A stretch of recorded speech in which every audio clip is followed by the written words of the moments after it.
Thank you for that. Sorry about that. And glad that you're here. And so now, chow your mic, make sure we got it. Glad you're here. Are you good to be here? I am happy to be here. Excited to be here. All right. Mic'd up. Yeah, all right. Yeah, the mic ended up getting disconnected and it was on the floor, so they could just barely hear you. So, all right.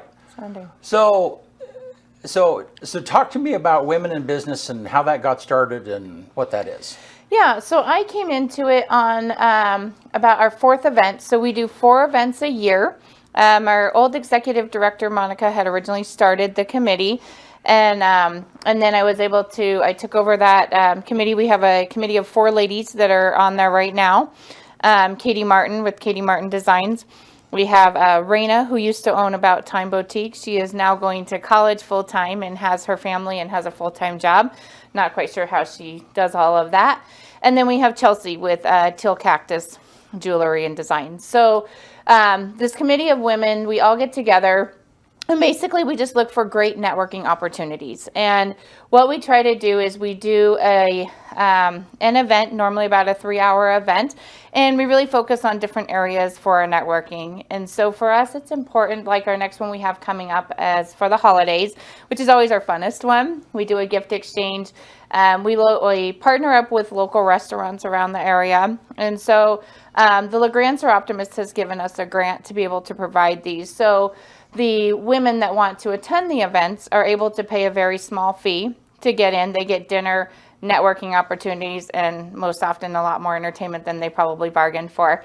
But we have a really great time, and it's just such an amazing committee to be a part of to really help promote our women that are in their community.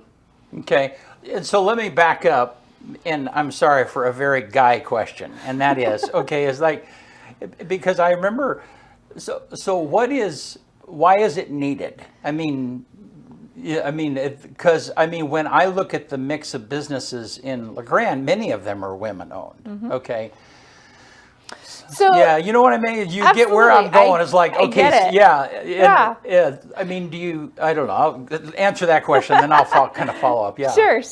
So, women, we always tend to network a little bit differently than men. Okay. And so for us to be able to have a place where we feel very comfortable, like we're not competing against anything or we're not trying to prove anything. We run on different emotions than men. We have a whole different variety of things. And so for us to be able to get together with just women that understand all of the challenges that we have, kids, husbands, dogs, just life in general. And then our business is on top of that. Right. Or if you don't have a business, just the family life is super crazy. And so a lot of times, because men and women think so totally differently, it's nice to just feel like women are a lot more relaxed when they're not feeling like, oh my gosh, I've got a guy over my shoulder, or maybe I have something to prove to somebody because in the industry or, that they're in, maybe it's like one of my industries is extremely male forward. And, there's times I have to fight against that. And so being able to have just an area where women with that softer touch and just kind of understanding, you're a lot more at ease and a lot more comfortable being able to do that. And so for this committee is just really allowing women to celebrate who we really are and celebrate our businesses, celebrate us as women in our communities and the struggles that we deal with. We talk about all different aspects, whether it's making lunches for the kids or making sure the dogs go out or the dogs get fed, to, making sure that we have everything running in our business the way we need it to run. Mm-hmm. And so a lot of times it's super important. And so that's why we enjoy our time away from our families. We need that time away. Yeah. So you put your there you go. Me and the mic. You and the mic there. Yeah. No, you're good. You just had your arm under it, and so it was pulling on a little. So then the challenges that women face in business are different. The pressures are a little different than men. I mean, so you said which is super interesting. One of the industries that you do is very what do you call it? Male-facing or what? Male-facing, male-focused, yes. Male-focused. Yeah, I mean, explain that a little bit because, and the reason I'm asking these questions is because men just don't know. I mean, I will say generally, some of this stuff we're just oblivious to, and so it helps us understand. Sure. So, and of course, these are just what I've experienced in my opinion. So, not speaking for every woman that's out there, but in the transportation industry, which is 2 of my businesses are in transportation, where they're courier focused. So really we've made a lot of strides with women in that business. But when I very first started working with Rob Speedy Delivery, I actually had somebody call and say, I want to talk to the man in charge. And I literally said, you're talking to him. Yeah. And, just getting to, there's a lot of focuses and, being able for a female to be a leader in an industry that isn't really female focused or female leading, we're becoming more and more that way. And it's not that I'm saying it's all about women by any means, but I feel like it's important that we have our place in our businesses. We know what we're doing. We've either gone to college, we've done, Life of Hard Knocks. We've worked our way up into a position that we have. And so sometimes we actually have to command that respect. And in order to do that, we have to be very knowledgeable in what we do. And sometimes working and networking with other women help us say, hey, I'm having this challenge with so-and-so, or with a way to respond to this. What do you think? Without having any male influence is helpful to us to be able to work together and really support each other. Not to say that men don't have their place, because absolutely they do. I could not do 90% of what I do without my husband's support. Mm-hmm. So I'm very grateful for that. But I also need that support from my lady friends and my lady business owners and just people that are like my cheerleaders, behind me going, yes, you can do it, you can do it. And, there's times in industries that, transportation's a really, I guess, a good point for that, is you just don't see a ton of women in that industry. Right. And so just being able to have those networks is super important. Yeah. No, and I guess for me, I see that. I see the value of women being involved in different aspects of my life. I have a great appreciation for my wife and what it is she does, but I value when she's involved in the business. I value, and she's half. We're partnership. It's an LLC organized that way, and so, but her input is super valuable. It mm-hmm. brings another perspective. And so I value women and their input into to boards. We spent quite a bit of time before the show talking about boards and the LeGrand Main Street board and the impact of that. So sometimes when there's women forward organizations, for lack of a better term, I don't see the need, because I already have in me, I see the value already. Mm-hmm. But I can certainly understand where that's not the case in some. I have a friend who has a roofing business, and his main dispatcher is a woman, and sure, and it takes some time if she's calling a contractor and so on and so forth and trying to get them. There takes a certain amount of persuasion for them to be convinced that, hey, she's the boss and they're accountable, and if they want the job, they better talk to her. Yeah. Absolutely. Yeah. Absolutely. So what kind of activities do you do? So then it sounds like the value in the ladies getting together is that you get to hang around with each other. Is that right? That's exactly it. So we kind of get to leave everything at the door, or great weeks, crummy weeks, whatever you name it. We just get to network. So we generally will do an icebreaker just so we get to know each other. We always tend to have new ladies come. So mm-hmm. people that we don't already know. We have a lot of ladies that we do already know that come every month or every quarter. They look super forward to these events and they're awesome. And then we have new people that are like, hey, we want to find out what you guys are doing. We want to check out everything that's going on. So just those really great networking opportunities. And, I think the value of networking, and one of the things that I found within my own companies, is not looking at other businesses necessarily as the competition, but how can you guys work together? So we're in a really small community. And so one of my businesses, we do t-shirts and clothing and that sort of thing. We already have some really established businesses here in town. One of the machines that I offer can actually offer them a great solution to make it faster, easier, and they're not having to do a lot of the manual labor that they have to normally do. So we've partnered. I give them a wholesale rate. I make some money. They make some money. In all aspects of life, they would be competition. Mm-hmm. And we've been able to really become where we work together. So, and that's important. And these events really focus on how do you collaborate with folks in small communities, and how do you better each other's businesses, whether you're in the same industry or you're in a different industry. And so just having those opportunities to really network is the key. And figuring out ways to work together is just vital. And that's what these events do. So give me an example of some of the things, some of the events that you have been doing. So, well, we do 4 a year as far as the Women in Business Committee itself. And so our up and coming one is going to be our holiday one. So this one's always our funnest one. We're doing it at the Barrel Room over in Island City. Island City Market and Deli is catering it for us.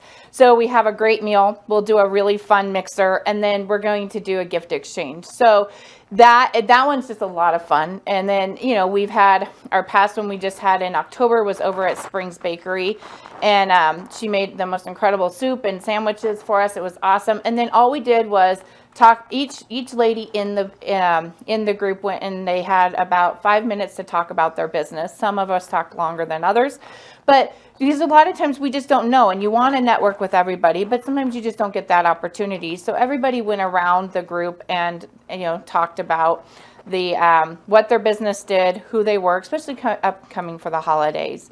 Super important. Like, we want people to support our local businesses, and we want them to know what we offer. And so that was really, really valuable to a lot of our members. The event prior to that was a networking event, and we focused on media and the importance of making sure you had a logo, making sure you understood how to promote your business and that sort of thing. So just a lot of, you know, tips and tricks. So most likely our first quarter of next year, we'll focus on kind of financials. We'll probably bring in a financial specialist and have them talk to the group about, you know, planning for this upcoming year and making sure that, you know, they've got all their stuff for their taxes. A lot of these women that do attend, we have all different sizes of companies. So we have your homemakers that have great, you know, crafting events and things that they do. And then we have, you know, CEOs and business leaders and educators. So we kind of have a really great mix. And it's just important to kind of focus on those different things that we all struggle with and need help with in our businesses. And talk to me about that. You're trying to reach all women, not necessarily if they own a business. I mean, talk about that a little bit. Yeah. So I feel like, you know, we're all each other's customers, and we're all each other's support system. So we need cheerleaders, whether they own a business or they don't own a business. And I think that's a lot of misperceptions that we've had within in the committee, and we've talked about it multiple times. We're not looking for only women that own businesses. I know it's called Women in Business, but if you shop at a business, you're a woman in business, in my opinion. Yeah. You know, if you're part of that community, it's important. We want to hear from every aspect, whether you're a stay-at-home mom, which is super vital to our youth and our young kids. That's a full-time job and a half. I don't know how moms do it, honestly. I have dogs, and that's more than enough for me. But it's just important that we have all perspectives, because then that helps every one of us grow and become stronger, and like we can be cheerleaders for each other. And that's super important. So any lady that's out in the community that wants to just come and network and get to know some really great folks, that is what this is for. That's awesome. So let's back up just a little bit, because I want to talk about your story a little bit, because you have I guess we've probably known each other for 10 years. Yeah.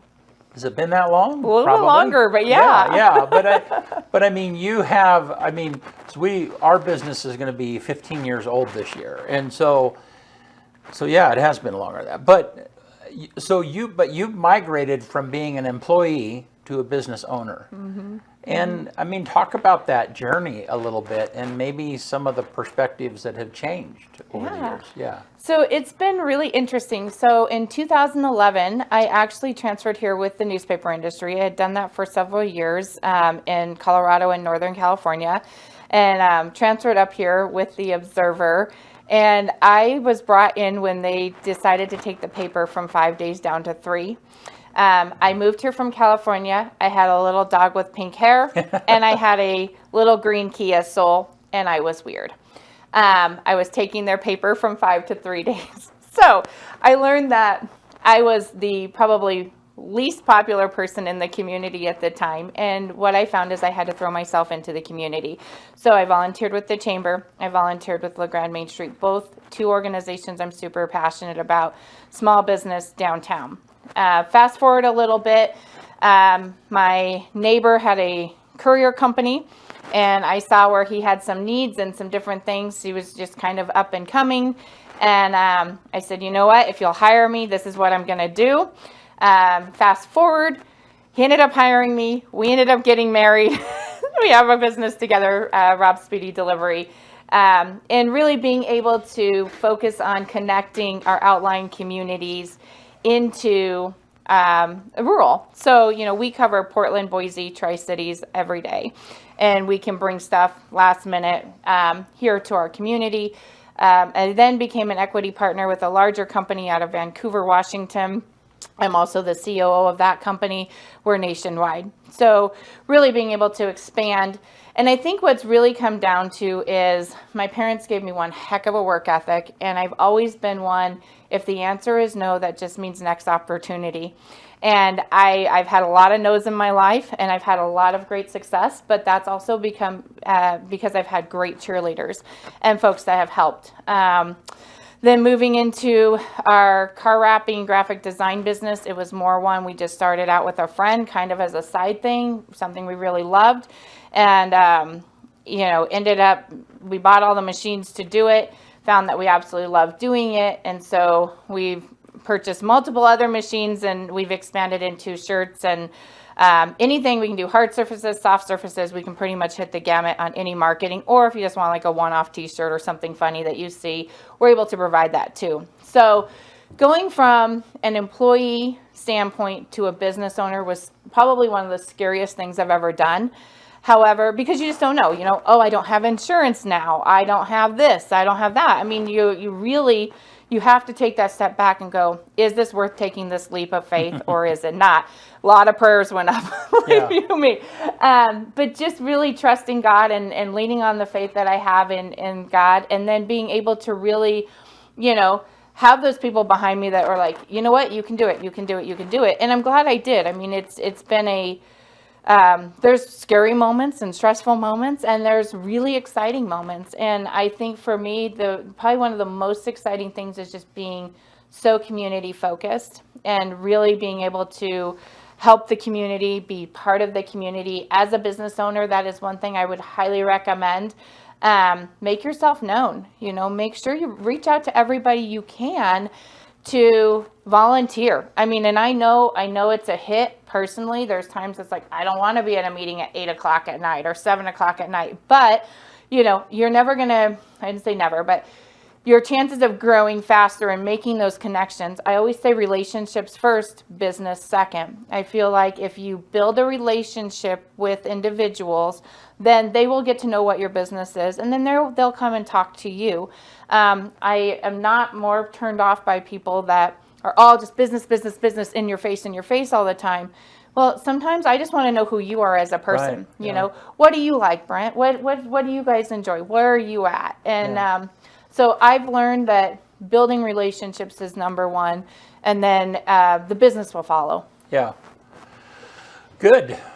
Awesome. So what do you say to people is like, I want to be my own boss and start a business? Are you willing to give up every aspect of your personal life for the next 5 to 10 years? Are you willing to take a call at 2 a.m.? Are you willing to, when an employee doesn't show up or a customer calls you last minute and says, hey, I totally dropped the ball and I have to have this in 2 hours? Are you able to make the impossible happen? Right. And if the answer to any of those is no, I would really rethink starting a business. Right. I tell people, like, when they say, I want to be my own boss, it's like, I don't think you understand. You're going from one boss to everybody being your boss, everybody, every customer. I mean, if your business is customer centered, then you've got a lot more people to please. Absolutely. And you just have to be willing, like I said, to do the impossible. I mean, there's times that's in all of any of the businesses we have, a lot of those last minutes fall into place, and it's like, and that's where I get more repeat customers, because there's ways that we can just make it happen.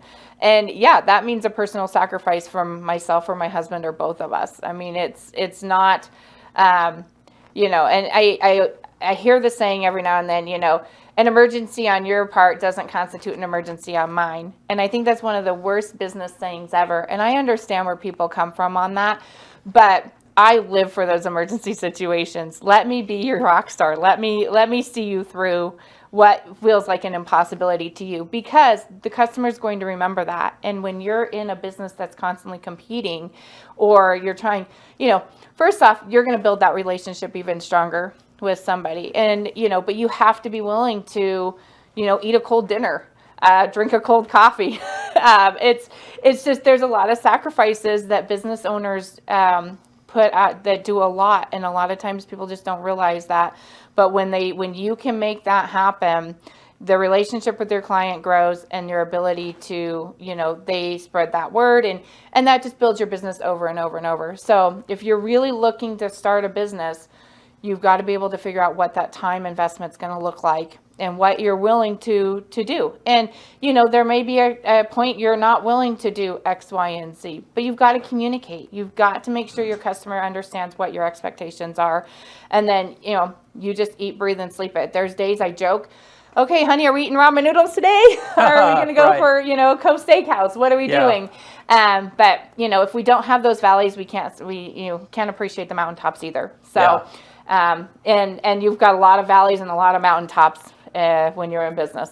Yeah. Well, and a lot of our business is managing the expectations of our customers. If we're, one of the big questions that we ask people, when they want us to create a video for them is the first thing I tell them is like, okay, well, if you go to if you go to a contractor and you say, will you build a house for us? The first thing the contractor says is, show me the floor plan.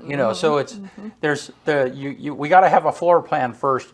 But then also one of the things is I ask them, we'll find a video on YouTube that you like the look of and send it to me, because then I can get an idea of what they're actually visualizing in their head.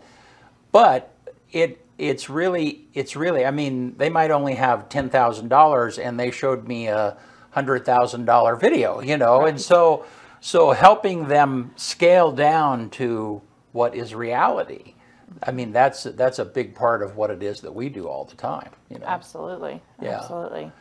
So what happened inside of you when you were an employee? Did you come from a small business family, or what made you move this direction? That's really funny. So absolutely not. My dad is a preacher, Okay. and my mom was a stay-at-home mother. And both of them are very, very mild mannered individuals. Where my brother and I came from, I have no idea. I've always been extremely driven, though, in life. If I wanted something, that was one thing that parents always told us is, we'll put shoes on your feet and we'll put clothes on your back. But if you want anything other than Kmart or thrift store, you kids will have to work for it. Yeah. And I quickly realized the value of a pair of Nike shoes, and realized that wasn't something I wanted to spend my hard-earned money on. So I think I've always just been extremely driven for success. And, I like the comfort zone of being an employee, but I always felt like I didn't want somebody else to control my destiny. So, work harder, do more, and do more. But I didn't really see any of the rewards from my hard-earned work. And so for me, it was a no-brainer.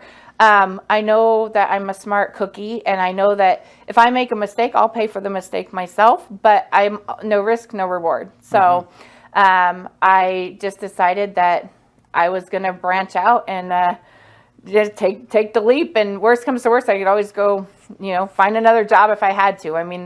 They're out there. If you're willing to work, they're able to do it. But if I didn't take the risk to at least attempt something, and then continue to really push myself and my teams. I've been fortunate enough to have amazing people on our teams that We would not be where we are today if we didn't have those individuals backing us up. Every employee that we have that works for us, we try to work side by side with them as much as we can. And they're incredible. Like, no business owner, no matter how much we want to say we're great, we're awesome, whatever, if we don't have the support of our team members, we wouldn't have a business. So let's talk about your delivery business for just a minute, because it is a little unique, and you don't really have competition in that area, in this area. I mean, in that business. So, but it is extremely. I mean, we hear about the wars between Amazon and FedEx and the other brown one. I can't. Yeah. UPS, and USPS. Okay, so there's just this huge market, and everybody. Why that business? I mean, but still, if I want to get a package from here to Pendleton, there aren't many options. I mean, what kind of made you center in on that, which is a little interesting? So, I would say that I wouldn't ask this question if we had other competing agencies even in town, because that wouldn't be fair. But you guys are pretty unique. So. Yeah, so my husband really, he started just kind of doing like a DoorDash several years ago, and we just ended up morphing into, we really focus on the pharmaceutical world. So we work with closed door pharmacies based out of Portland and Boise, and we bring pharmaceuticals from West Side and from Boise to our nursing homes locally here. We've also been asked to do emergency lab runs. We have contractors that, because we're already in the area. So for you to put an employee in a vehicle, send them down to Boise and come back, it's a minimum 5 or 6 hours, right? Right. So, you're already out that employee cost, plus your fuel, plus your vehicle, plus you've got all the insurance costs. I mean, there's just a lot of costs, if you think about it, to put an employee down to go. So it makes sense to give us a call and say, hey, can you throw in this 25-pound package? What's the rate? We give it a rate. We generally have that turned around. So if you called me at 10 o'clock last night and needed something out of Boise, I'd have it to you by noon today. And just being able to, really, that's what we focused on. And then the other aspect is our box truck. We have a couple of large trucking companies. They're like, we don't want to go over to Cabbage Hill, especially not in the winter. We don't want to do it in no dice. Right. Because if they have a lot of different, we still are with the federal motor carrier and all of that, but because we run under 26,000 pounds, we don't have all of the exact same rules and regulations, and we return home the same day. So we come over the hill, we go back, come over the hill, go back. So if the road closes, I can either put the driver in a hotel or he can wait it out a little bit.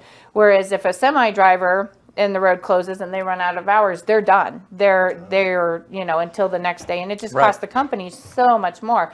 So finding that niche that they really needed to be able to get stuff over the hill, the larger freight and stuff, was a great opportunity for us. So we bought the truck. The driver came with the truck at that time, and it worked out great. You own the driver? So, well, I wish.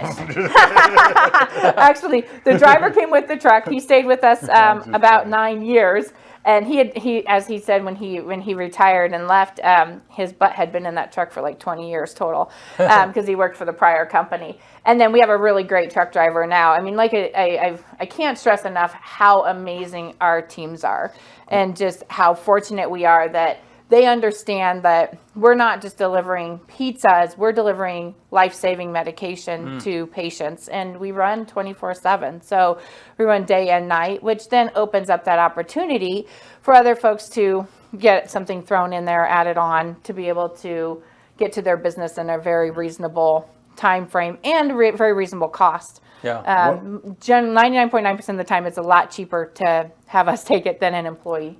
What's the weirdest thing you've ever been asked to deliver? I got asked to deliver a box of spiders and snakes, and I declined.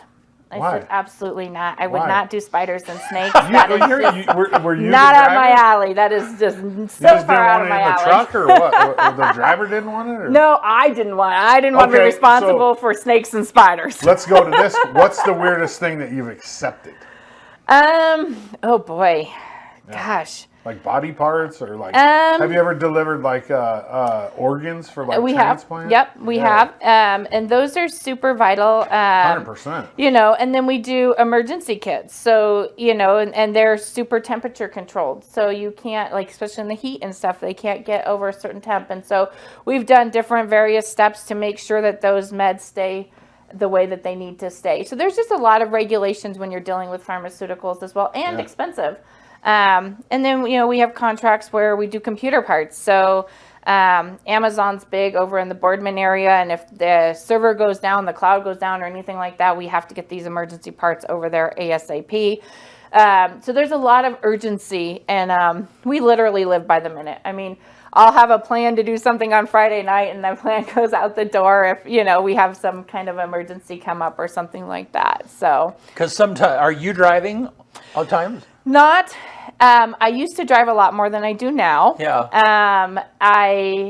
I don't have to drive as much. I do fly quite a bit, only from the aspect of the company that I'm an equity partner in and the COO of.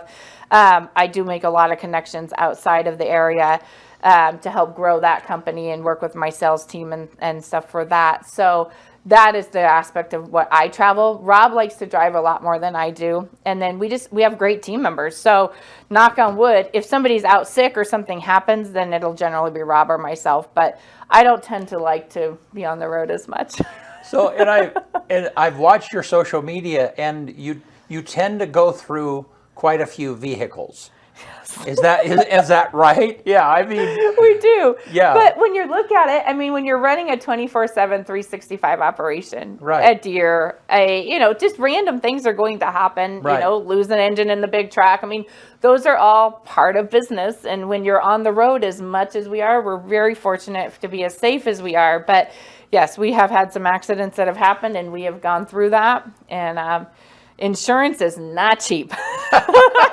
I would, yeah, for that business, I can imagine not. Yeah. Yes. Yeah, and you know, and that, going back to the business thing, there's a lot of people that non-business owners have no idea that, you know, if we did nothing, if nobody came in the office for an entire month and all we did was just pay the base, you know, it is insurance and utilities and rent, and if we had no productivity whatsoever, you know, probably be about $5,000 a month. Just, Easy. yeah, you know, and so it's crazy, just the obstacle that you have to get over just to make any profit, you know, or to make any money to pay the expenses, the other expenses that you have. Yeah. Yeah, I mean, it's just, I think we're constantly working it, because you just never know. Like, even if we get a little comfortable, I'm like, nope, let's see what else we can go after. Let's see what else we can do, you know. And that's where it's like the wrap company and graphic stuff, you know, it's like that can sometimes supplement if we have a lower month on the delivery side or something. We have our normal everyday routes, so that's, you know, kind of the bread and butter. But there's times when, you know, sets of tires, you have to do tire changeovers for the season. That's super expensive on 28 vehicles. Yeah. You know, I mean, you've got oil changes, you've got vacation time that you're paying for. So you're paying, you know, an employee time and a half and an employee to be out on vacation. There's just a lot of varied expenses that come up. And so, you know, we have multiple avenues because we don't want to throw all of our eggs in one basket. Yeah. And we just feel it's super, super important to make sure we take really good care of our people, and just make sure that we, you know, and that's our employees and our customers, you know, and that's, I think that gets you further than anything in life a lot of times as business owners, because you can be the best person at business and numbers, but a terrible boss. And it's important to be able to focus on being grateful for your team and doing little things for them. I can't stress that enough. Good. All right. Well, let's come back to the ladies in business. When's your next event? And give a shout out to people that might be interested. Absolutely. So it is December 12th from 5:30 to 8:30 p.m. We are doing the gift exchange. It will be at the Barrel Room, which is over in Island City, right next to the Island City Market in Delhi. It's their little, the Vine Barrel Room in there. It'll be fully catered. So your ticket gets you a drink, whether that's alcoholic or non-alcoholic, your dinner, and then the networking opportunity. The tickets are $10 a piece. Again, the Seroptimists of LeGrand are the ones that have heavily supported us through a grant that we've received. And so we're able to pay the other half. So essentially we pay the facility $20 plus we give them a tip. And then the overage of that, from the difference between your $10 and the cost of it, is what the Seroptimist has paid for. And then bring a gift with you valued between $20 and $25. And the gift can come from your business. If you have a business, it absolutely can come from your business. We just ask that, hey, make it fun, make it something people are going to want to fight over. If you have ever been in gift exchanges, which I'm sure you both have, they are super fun. And so, like, in my brain, I always try to think of something that's really cool, different, and fun that everybody's going to want. Yeah. Where can you get tickets? So we have it online. We've been promoting it primarily on social media, Facebook, Instagram, RSVP. We also do our mailing list. So anybody that's on our mailing list has already been on there. But right now it's really through social media. And that is, we have a Facebook group, Women in Business, LeGrand Main Street. We also have LeGrand Main Street's Facebook page, as well as our newsletter and that sort of thing through LeGrand Main Street. And we'll be promoting heavily with any of our businesses that we have as well. Awesome. Yeah. Great. Well, Kat, thank you so much for being here. Thank you. I appreciate you guys giving me the opportunity to talk about it, and hopefully I didn't bore everybody too much. Yeah. Oh, no, not at all. Yeah. Thanks so much. Well, hey, you want to get us out of here then? On this day, November 12th, 1859, Jules Leotard performs the first flying trapeze circus act. He also designed the garment that bears his name. Same guy. Yeah, the leotard was designed by a guy that did flying trapeze. I never knew that. 1920, Judge Kennesaw Mountain Landis is elected the first baseball commissioner by team owners. What a name, huh? Judge Kennesaw Mountain Landis. Wow. Yeah, I think there's some Indian in there. Yeah. I would imagine. Is that PC to say Indian? If you are Indian? Yeah. Native American? Well, yeah, okay. 1933, first known photo of so-called Loch Ness Monster. It's taken by Hugh Gray. We were talking about that the other day, the Loch Ness of Wallowa Lake, if there is one. 1966, Buzz Aldrin takes the first space selfie. A photo of himself performing extravehicular activity in space during the Gemini program. 66. There's the picture. Wow. Yeah. Right there. Buzz Aldrin. Yeah. 1990, the World Wide Web is first proposed by CERN computer scientists Tim Berners-Lee and Robert Callao. 2019, Disney launches its film and television streaming services, Disney+. 2021, an LA judge rules to end Britney Spears' conservatorship, which had controlled almost all aspects of her life for 14 years. Best thing that ever happened to that girl. It was great. It needed to happen. On this day, the #1 movie in America in 1984, The Terminator. And then the quote of the day comes from Dwight Howard. Today is a new day. Even if you were wrong yesterday, you can get it right today. Yeah, One more time. Today is a new day. Even if you were wrong yesterday, you can get it right today. All right. Good stuff. Yeah, don't forget. Soccer tonight, 5 o'clock, Community Stadium. Go support these girls in their semifinal game against North Marion as they try to win a state championship. It's pretty exciting. They're pretty good. They're ranked #2 in the state. All right. Hey, thank you, Kat, for being Once here. again, thanks. Yep. Yeah. Absolutely. Thank you. Yeah, really appreciate it. So we'll see you right here. George Mendoza will be with us on Thursday. Yep. Thanks.